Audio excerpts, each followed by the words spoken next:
Picture this. It's Pride Month and Marcus is scrolling through Reddit at 2 a.m., feeling more alone than ever. He's been in the closet for years, watching rainbow flags everywhere, but never feeling brave enough to wave his own. Then he sees it, a post in r/gaybros that stops him cold. The title reads, "If you're reading this and you're scared to come out, you're not alone." The post is from someone called Rainbow Heart 22. Marcus reads every word twice. This stranger is describing his exact feelings, his exact fears, his exact loneliness. The vulnerability is breathtaking. Without thinking, Marcus types a comment. "Thank you for this. I needed to hear it tonight. I've been hiding for so long I forgot what it feels like to be real." Within minutes, Rainbow Heart 22 responds. "Hey, want to talk privately?" Sometimes it helps to have someone who gets it. They move to direct messages. For the next 3 hours, Marcus pours out his heart to this stranger. About his conservative family. About his fear of losing his job. About the crushing weight of living a double life. Rainbow Heart 22 shares his own story. About coming out at 25 and losing half his friends. About the freedom that came after the initial pain. About finding his chosen family. As the sun rises, Marcus realizes something shocking. He's never felt more understood by another human being. They start talking every day.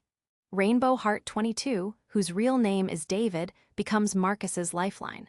David lives 3 states away, but their connection transcends distance. They share everything. Their dreams, their fears, their daily struggles and victories. David helps Marcus take baby steps. First, Marcus changes his dating app preferences. Then he visits his first gay bar. Each milestone feels monumental with David cheering him on. After 2 months of daily conversations, David suggests something terrifying. "Want to meet in person? There's a Pride festival in Chicago next weekend." Neutral territory. Marcus's heart races. The thought of meeting this person who's become his anchor is both thrilling and terrifying. What if the magic doesn't translate to real life? What if David doesn't like who Marcus really is? Marcus almost cancels 5 times, but something deeper pushes him forward. Saturday arrives. Marcus stands at the festival entrance, scanning the crowd. His phone buzzes. David's text, "Blue shirt by the Rainbow Balloon Arch." Look for the nervous guy checking his phone every 2 seconds. Marcus laughs despite his anxiety. He spots David immediately. Tall, kind eyes, that same warm smile from his profile pictures. But something else too, a nervousness that mirrors his own. Their eyes meet across the crowd. David waves shyly. Marcus walks over, his heart hammering.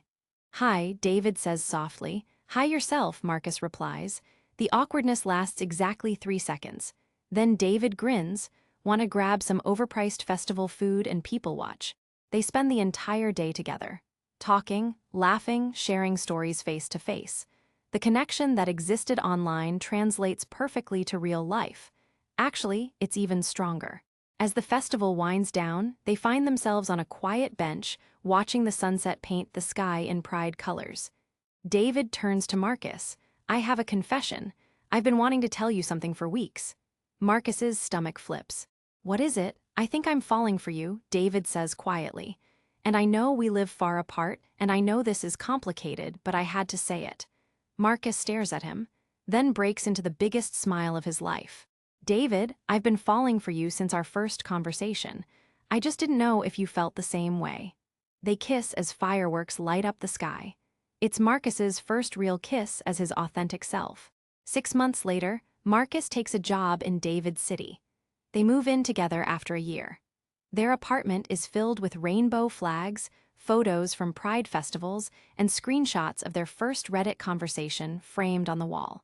Marcus proposes on the anniversary of their first meeting, at the very spot where David first said he was falling for him. The proposal video goes viral on TikTok. Thousands of comments from people sharing their own stories of finding love in unexpected places. At their wedding, Marcus's speech brings everyone to tears. He talks about how one Reddit post changed his entire life. How sometimes the person meant for you is waiting on the other side of your fear. How love finds you exactly when you're brave enough to be real. David's vows are simple but powerful. "You showed me that vulnerability is the birthplace of connection. Thank you for being brave enough to reach out to a stranger. Thank you for letting me love the real you." They dance their first dance to a song about finding home in another person. The comments section of their wedding video is flooded with messages. People sharing their own stories of finding love through online connections. Others talking about the courage it took to come out. Many saying the video gave them hope. Marcus and David read every single comment together. They started a YouTube channel called Rainbow Hearts, sharing LGBTQ plus love stories and resources for people still finding their way. Their first video, telling their full story, hits 1 million views in a week. In the description, they write, "If you're reading this and you're scared to be yourself, you're not alone. Love is waiting for you on the other side of authenticity." Sometimes it takes a stranger on Reddit to remind us that we deserve to be loved for exactly who we are. Their story proves that the most unexpected places can lead to the most beautiful love stories. All it takes is the courage to reach out and the willingness to be vulnerable with another human being.